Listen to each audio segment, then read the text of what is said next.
Dan and I have been married for 3 years and 8 months ago welcomed our amazing son into the world. He was very planned and wanted, and motherhood had been transformative for me. I was able to take for 1/2 months maternity leave before going back to work. Without going into too many details, we both work white-collar jobs that require professional attire. A normal workday look for me is a skirt or pair of slacks, a silk blouse, pumps or boots depending on the weather, but always with a heel because I'm 5'0", maybe a blazer if I have a big meeting. Dan wears a suit almost every day. I also style my hair and do some makeup for work every day. This is what I wore before our son was born and what I continue to wear.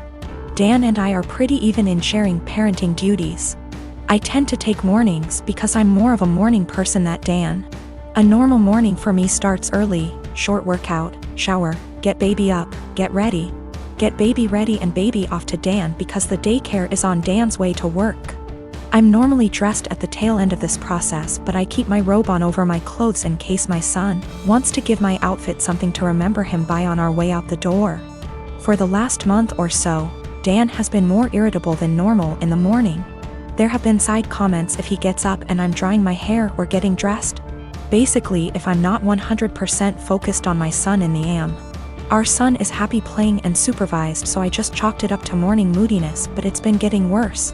Last night, I brought it up in what I thought was a neutral, non-confrontational way. Basically, his answer was this: his mom was 100% a mom after her kids were born.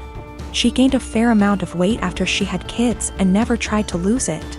She wore sweatpants every day and works a job where she wears a uniform, so if she wasn't in her work uniform she was in sweats and a t-shirt.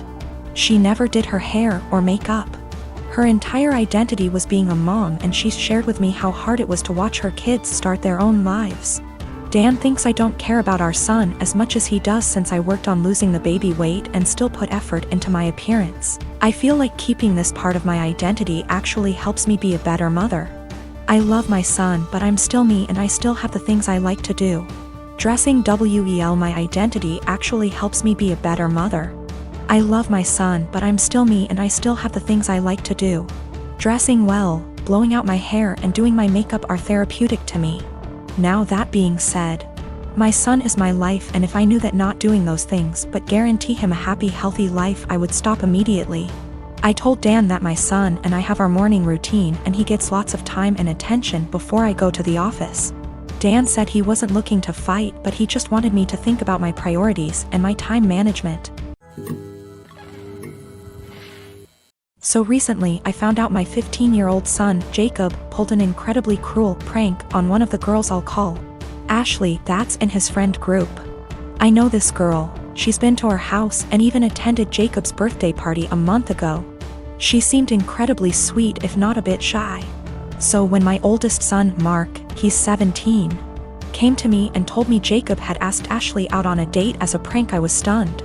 I of course asked how he could know this, hoping as any mother would that it wasn't true. But Mark showed me the family tablet we all use, but mostly my sons do, and it seems Jacob forgot to log out of his chatting app, Discord. I read the long series of messages between Jacob and his friends as they mocked Ashley all through this heartless prank. I was speechless. And that's not even getting into how he was talking, like he was some thug and not a 15-year-old living in a gated community. At first I couldn't figure out what to do or how to proceed. I'll admit that I never once imagined either of my boys would be the type of person to do something like that. But there was no way in hell I was letting this go. So after a day of thought, I decided what was going to happen.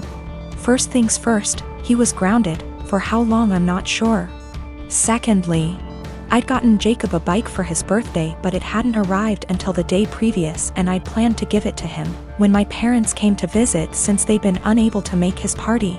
But instead of that, I showed him I knew about the prank and told him he was grounded. Then I made him carry the new bike out of my bedroom closet and to the car before driving to Ashley's house, him crying the whole way. I'd called her parents earlier and explained everything, and so once we got there I had him cart it to their front porch and ring the bell. Then in front of me, Ashley, her parents, and God, I had him give a sincere apology and gift her the bike. Even I apologized to her, saying I didn't raise my boy this way and what he did was unforgivable. I also called the parents of the other boys who were a part of this little stunt, and they all seemed rightfully horrified by their son's involvement. I felt I'd handled this all as best as I could, and my friends agreed. Though once my parents found out that I'd made Jacob give his birthday gift away, they said what I did went too far. I still feel like what I did was right, but having my parents more or less dogpile on me like this actually made me wonder if how I handled it was too extreme. I, 37M, have 3 girls, 8, 10, and 12. Their mother walked out on us for another man when our youngest was around 4. My ex still stays in contact, though, and pays child support. A few weeks ago while doing laundry, I saw red spots on my oldest's underwear. I asked her if she knew about it, and she cried and told me she tried to call her mom, but my ex didn't call back. She'd been stuffing toilet paper in her underwear, hoping that would work. I explained to her that periods are nothing to be ashamed of, and found some great resources online for us to review together. I took her to the store to pick out brands of feminine products she wanted to use. She picked Playtex Sport because she's a gymnast. After we were done, I decided I should do the same thing with my other 2. My 12 years old volunteered to be part of preparing them, and we made a whole night of it. It was wonderful. And I learned a lot. I even learned what a menstrual cup is, and how they benefit the environment. The other day, my ex called back. I'll usually arrange a video chat and leave the room so they can have some alone time, and when they're done chatting, I'll come back in to talk boring co-parenting stuff like school, bills, etc. This last time, my ex was furious with me for talking about periods with the girls. She shouted at me that I was sick and perverted. Why didn't I call her myself if I knew it was so urgent? I could have called one of their grandmas / aunts, but my mom has dementia, while her mom and sisters call me a loser because I teach kindergarten, so I'm not fond of them. My ex told me I was being immature and should have just toughed it out for the girls. This really pissed me off, so I shouted back that maybe if she wasn't such a deadbeat and answered her goddamned phone once in a while, she could have handled this. I brought up everything she does that hurts them. She hasn't been to a single soccer game, piano recital, or gymnastics meet in 2 years. Every other weekend when they come home from her house, they go straight to their rooms, only to emerge hours later asking me why she loves her new husband more than them, and what did they do to make her leave. My ex responded by saying I should tell them it's not their fault I couldn't satisfy her, and I screamed. And she just smirked and pointed behind me, saying, "Look what you did," when I turned around. My 8 years old and 10 years old were standing in the doorway crying. It broke my heart. I never shout, so I know I scared them. My 12 years old stormed in and started screaming at her mom, and while I appreciate her sticking up for me, this is not a battle I want her fighting. My ex hung up before I could fully de-escalate the situation. And let's just say the girls have been given free reign of the ice cream and limitless hours of video games, because I feel so bad. I even watched all the Twilight movies with them, so don't say I don't love them. One of my best friends lives in a different country. We met years ago online and have talked almost daily to what is approaching a decade. We have both flown back and forth once or twice a year to see the other and hang out, and we've always been there for each other's big moments.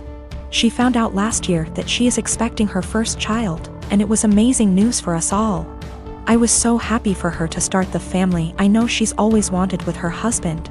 She came to visit a few months into her pregnancy and asked me to be the baby's godmother. I was over the moon. While we live an 8-hour plane ride from each other, I do have a job that gives me decent vacation allowance and deals with certain airlines that makes visiting manageable.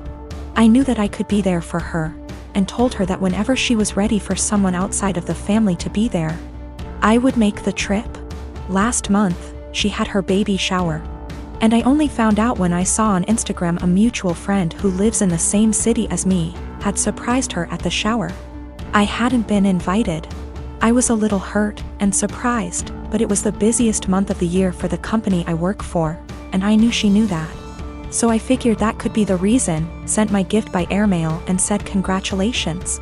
However, now she's reached out to me and told me that she has asked another friend, the same person who went to the baby shower, to be the baby's godmother, and that she only wants her child to have one. I felt like I'd been punched in the gut.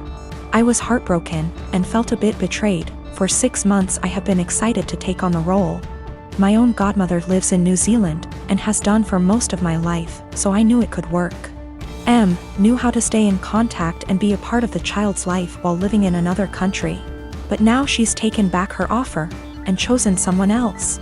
I wouldn't be so upset if she had chosen someone who lived closer. But she has replaced me with someone who lives in the same city as me, so it's not a distance thing. We have been friends for years. I have been there with updates, support, and love her whole pregnancy. And at no point was there any clue she had changed her mind until the baby shower a few weeks ago. I don't know if I should confront her, tell her I'm hurt, or just accept her decision. It's her baby.